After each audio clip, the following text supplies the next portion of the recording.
तो this is the last part of ortho. तो इसमें हम सबसे पहले क्लासिफिकेशंस याद करेंगे। ए वैस्कुलर नेक्रोसिस हो गया, अगर ए वैस्कुलर नेक्रोसिस तो उसको बोलते हैं फिकेट एंड आर्लेट। फालतू में एफए ने ए वैस्कुलर नेक्रोसिस कर दिया, ठीक है। फर्स्ट एड देंगे ना, F and A first aid देंगे ए वैस्कुलर नेक्रोसिस में। पैथोलॉजिकल फ्रैक्चर के लिए मिरल स्कोर। मिन्नल मुरली को पैथोलॉजिकल बीमारी होती है कोई, Mirel score. Avascular necrosis Ficat and Arlet, pathological में Mirel score. Open fracture is Gustilo Anderson, growth plate fracture is Salter Harris. Open तो गस्टिलो एंडरसन याद है, और open is Salter, growth plate वाली है Salter Harris. Proximal humerus fracture है तो near, नीर्स classification, near है ना प्रॉक्सिमल तो नीर्स। सबकॉन्डाइलर ह्यूमरस फ्रैक्चर है तो गार्टलैंड। अगर कोई आपके बच्चे को ये फ्रैक्चर करता है तो क्या आप उसको गार्लैंड्स देते हो? नहीं। और लेटरल कॉन्डाइलर है तो मिल्च, ठीक है। इसको LCH मिल्च तो उसमें नाम में ही है। सुपीरियर अल्ना है बार्डो, ठीक है। और नेक ऑफ फीमर में गॉर्डन पोवेल पिपकिन। तो अभी मैं यहाँ टेप लगाऊंगी और आप मुझे नाम बताएंगे, ठीक है। ए वैस्कुलर नेक्रोसिस फिकेट एंड आर्लेट थी क्योंकि फर्स्ट एड देंगे। इसमें पैथोलॉजिकल में मिरल्स था, है ना, कि मिन्नल मुरली। ओपन में Gustilo Anderson, Salter Harris growth plate में। प्रॉक्सिमल फीमर में नीर, सॉरी ह्यूमर में। सबकॉन्डाइलर ह्यूमरस में गार्टलैंड। LCH में मिल्च। सुपीरियर अल्मान में बार्डो। और नेको गार्डन पोवेल पिपकिन, ठीक है। फिर ये इंटरट्रोकेंट्रिक फीमर फ्रैक्चर में ईवार्ट्स, ठीक है। इंटरट्रोकेंट्रिक फीमर में ईवार्ट, वाट लग जाती है अगर फीमर का फ्रैक्चर हो जाए इंटरट्रोकेंट्रिक। टीबियल प्लेटफॉर्म या बम्पर्स फ्रैक्चर जो होता है उसको बोलते हैं शार्ट्सकर। शार्ट्सकर ना बम्प्स बहुत करता है। टीबियल प्लेटफॉर्म पे बम्प करता है। टीबियल प्लेटफॉर्म फ्रैक्चर या बम्पर शॉर्ट्स।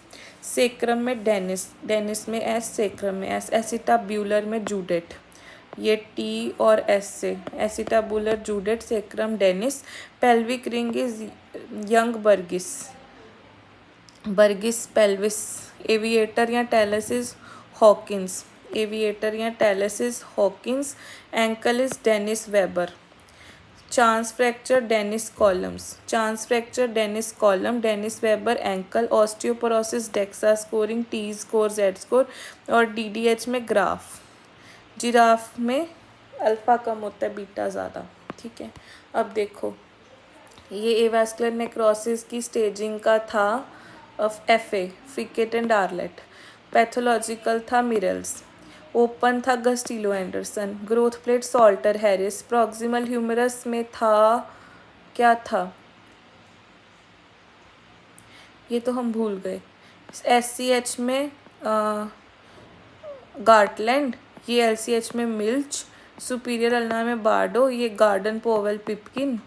और ये आ गया ATF में ईवार्ट्स।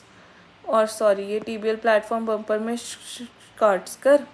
इसको हम दोबारा टेप कर देते हैं, हमें ये याद नहीं था, गलती से हो गया। सेक्रम में डेनिस, एसिटाबुलर में जूडेट। पेल्विक रिंग में बोरिस यंग बर्गिस। और ये एविएटर टैलस हॉकिंस, ये भी गलती से दिख गया, एविएटर टैलस में हॉकिंस। फिर उसके बाद एंकल में थी, इन दोनों की थी डेनिस कुछ डेनिस कॉलम, ये डेनिस वेबर। ये दोबारा कर लेंगे। ऑस्टियोपोरोसिस में DEXA scan Z score, T score Z score. DDH में याद नहीं। तो क्या क्या था अब, टीबियल प्लेटफॉर्म बम्पर्स में काट्सकर, इसमें यंग बर्गिस तो हो गई, ये हॉकिंस एविएटर और टैलिस। एंकल में डेनिस वेबर, इसमें चांस में सिर्फ डेनिस। और DDH में ग्राफ और नीड्स। देखो प्रॉक्सिमल ह्यूमरस नियर है तो नीड्स, इसमें ग्राफ अल्फा कम बीटा ज़्यादा, ठीक है। ये क्लासिफिकेशंस हो गई। अब हम बोन ट्यूमर्स को थोड़ा सा डिटेल में पढ़ेंगे क्योंकि इस पे क्वेश्चन आते हैं। मोस्ट कॉमन बोन ट्यूमर होता है मेटास्टैटिक, ठीक है। मेटास्टैटिक मेट्स आ जाते हैं, lytic more than blastic. Bone tumour में investigation of choice is MRI। Most common primary bone tumour होता है multiple myeloma.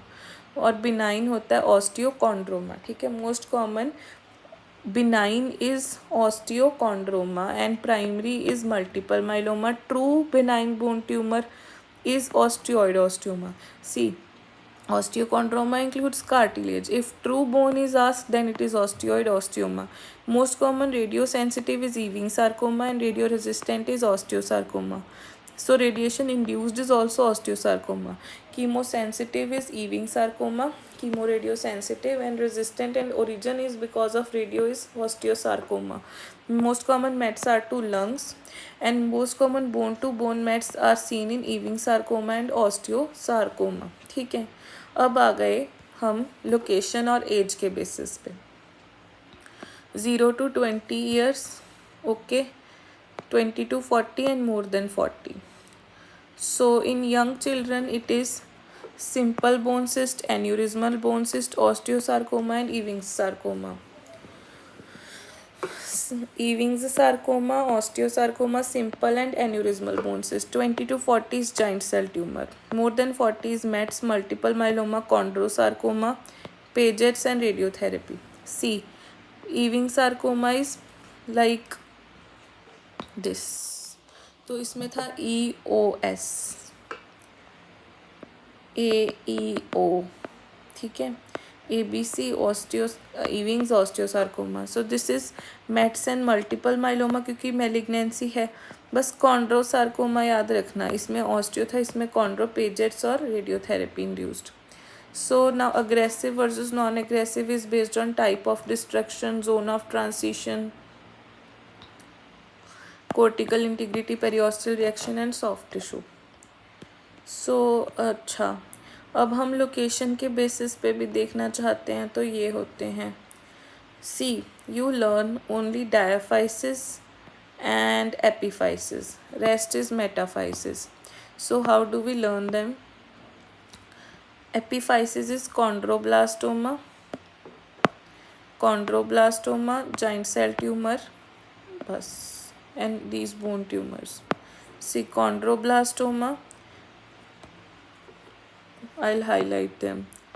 Chondroblastoma, giant cell tumor और bone cyst. These are epiphyseal. Chondroblastoma, giant cell tumor and these bone cysts, ABC, aneurysmal bone cyst. These are all epiphyseal. Then diaphyseal ones are osteoid osteoma, Ewing sarcoma. Ewing sarcoma is here, osteoid osteoma, and one is adamantinoma, osteoid osteoma. ठीक है. So what did we learn? We learned epiphysis has giant cell tumor, bone cyst, giant cell tumor, and chondrosarcoma, giant cell tumor and bone cyst. These are epiphyseal. Diaphyseal is Ewing sarcoma, then adamantinoma and osteoid osteoma. Rest are metaphyseal. So then we see type of destruction, zone of transition और margin. See, destruction the type, उसकी margins, cortex की integrity, periosteal reaction और soft tissue. ठीक है. तो क्या हो गया, उसका type of destruction, उसकी cortex की integrity, soft tissue damage, ठीक है, periosteal reaction और margins.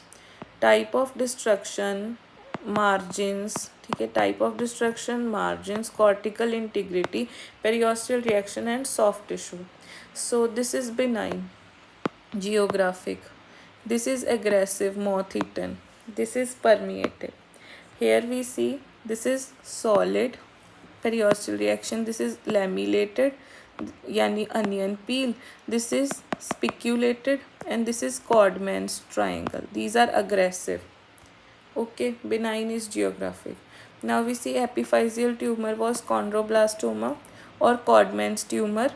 What we see, it is in a child. Okay, in a child, chondroblastoma. Okay, it's not chondrosarcoma. Sorry, we learned this wrong. It's not chondrosarcoma, it's chondroblastoma or Codman's tumor. It is in a child and we see chicken wire calcification. DD is chicken wire capillaries which are in oligodendroglioma. This is the giant cell tumor. Chondroblastoma, Codman's tumor. Then giant cell tumor, osteoclastoma. It occurs at 30 to 40 years, so bubble appearance. Malignant cells are mononuclear cells. Then fluid filled levels are seen in giant cell tumor also. Aneurysmal bone cyst, telangiectatic osteosarcoma, and vascular mets from RCC or follicular thyroid carcinoma. From RCC or follicular thyroid carcinoma, these are vascular mets. Telangiectatic osteosarcoma, ABC and GCT, these are fluid fill levels. Then we see metaphyseal simple bone cyst, child, unicameral pathological fracture, fallen leaf or teardrop sign. Then aneurysmal bone cyst also in child, this is also metaphyseal osteosarcoma. Most common malignant tumor is this RBP53 Paget's and radiotherapy induced. This is perosteal osteosarcoma.